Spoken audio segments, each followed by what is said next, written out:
কৃষি বাজেট তথা এগ্রিকালচার 5-এ রয়েছে ফসল, প্রাণী সম্পদ, বন ও পরিবেশ, ভূমি সেচ বা ইরিগেশন। এসব নিয়ে হচ্ছে বৃহত্তর কৃষি। কৃষি খাতে অন্তর্ভুক্ত রয়েছে দেশের মোট জনসংখ্যার প্রায় 50%। তবু প্রতি বছর কৃষির প্রতি খাত এবং উপখাতে বাজেট বরাদ্দ কমিয়েছে সরকার, যার কারণে 1973-74 অর্থ বছর থেকে 2025-26 অর্থ বছর পর্যন্ত 52 বছরে কৃষিতে বরাদ্দ কমেছে 5 গুণ।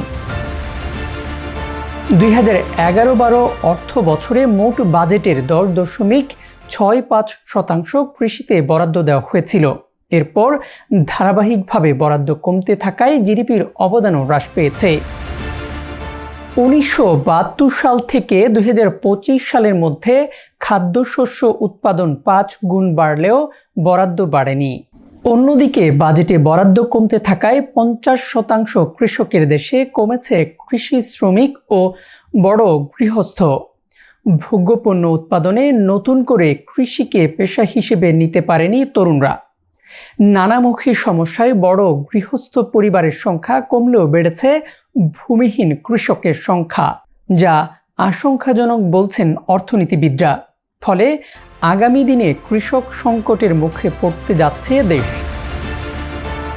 2026-27 অর্থ বছরের জাতীয় বাজেট সংসদে উপস্থাপন করেন অর্থমন্ত্রী আমির খসরু মাহমুদ চৌধুরী।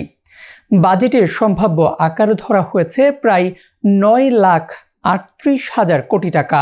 তার মধ্যে বাজেট প্রস্তাবে কৃষি, খাদ্য এবং মৎস্য ও প্রাণী সম্পদ মন্ত্রণালয়ের জন্য 43,335 কোটি টাকা বরাদ্দ প্রদান করা হয়, যা জিডিপির 0.63%।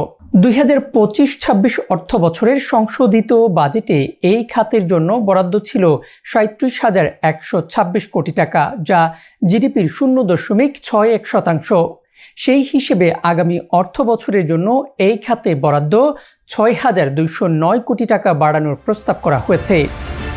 1973-74 অর্থ বছরে দেশের মোট জিডিপির প্রায় 50%ই ছিল কৃষি জিডিপির অবদান। 2024-25 অর্থ বছরে তা কমে দাঁড়িয়েছে 11%। কৃষির প্রতি উপখাত একই ধরনের আনুপাতিক হ্রাস পেয়েছে। বর্তমানে ফসল, প্রাণী সম্পদ, বন ও মৎস্য খাতের অবদান যথাক্রমে জিডিপির 5.06, 1.81, 1.72 ও 2.34%।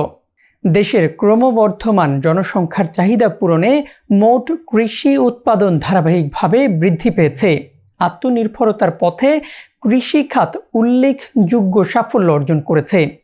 1972 থেকে 2025 সালের মধ্যে খাদ্যশস্য উৎপাদন 5 গুণ বেড়েছে। গত 52 বছরে খাদ্যশস্য উৎপাদনে দীর্ঘমেয়াদী বার্ষিক প্রবৃদ্ধি প্রায় 3% ছিল। এর ফলে উৎপাদন 1973 সালের 110 লাখ টন থেকে বেড়ে 2025 সালে 503.54 লাখ টন পৌঁছেছে। দেশের অর্থনীতির অন্যতম প্রধান চালিকা শক্তি কৃষি। খাদ্য নিরাপত্তা নিশ্চিত করা, মূল্যস্ফীতি নিয়ন্ত্রণ, গ্রামীণ অর্থনীতিকে সচল রাখা এবং কর্মসংস্থান তৈরিতে এই খাতের ভূমিকা অপরিসীম। অথচ জাতীয় বাজেটে কৃষির অংশীদারিত্ব বছর বছর কমছে। গত 14 অর্থ বছর ধরে মোট বাজেটের 10%-এর নিচে রয়েছে কৃষি খাতের বরাদ্দ। চলতি 2025-26 অর্থ বছরে যা নেমে এসেছে মাত্র 5.9%। বিশেষজ্ঞরা বলছেন, কৃষিতে এই ধারাবাহিক অবহেলা দীর্ঘমেয়াদে খাদ্য নিরাপত্তা, কৃষকের আয় এবং মূল্যস্ফীতি নিয়ন্ত্রণের জন্য বড় ঝুঁকি তৈরি করতে পারে। তাই আসন্ন 2026-27 অর্থ বছরে বাজেটে কৃষিকে সর্বোচ্চ অগ্রাধিকার দিয়ে বরাদ্দ, ভর্তুকি, গবেষণা, যান্ত্রিকীকরণ এবং বাজার ব্যবস্থাপনায় বড় ধরনের সংস্কার আনার দাবি উঠেছে।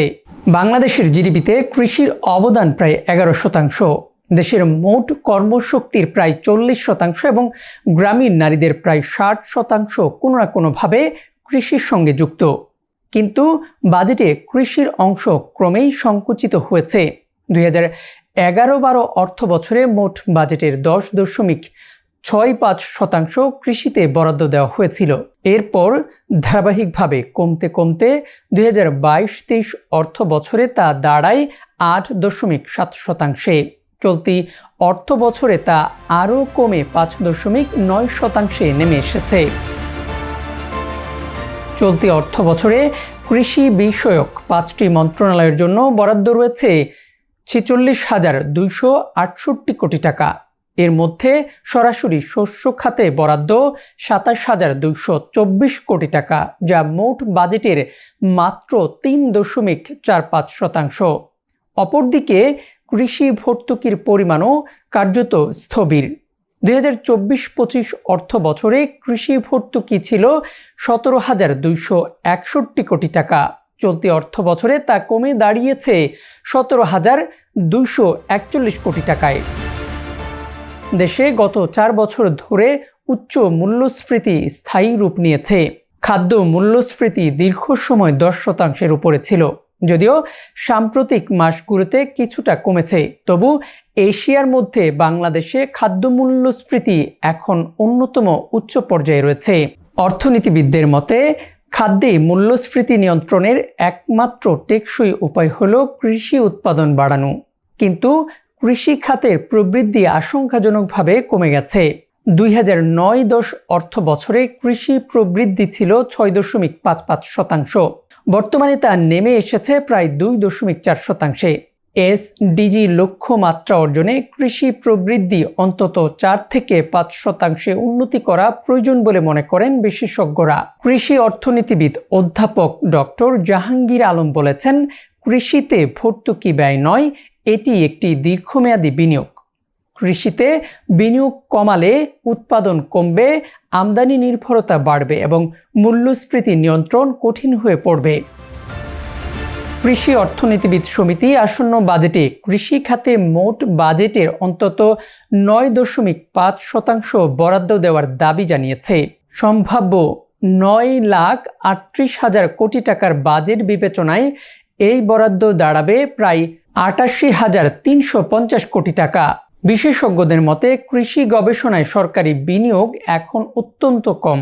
বর্তমানে কৃষি জিডিপির মাত্র 0.4% গবেষণায় ব্যয় করা হয়, যেখানে অনেক দেশে তা 3-5%। একই সঙ্গে দেশে কৃষি পণ্য সংরক্ষণের সক্ষমতাও সীমিত।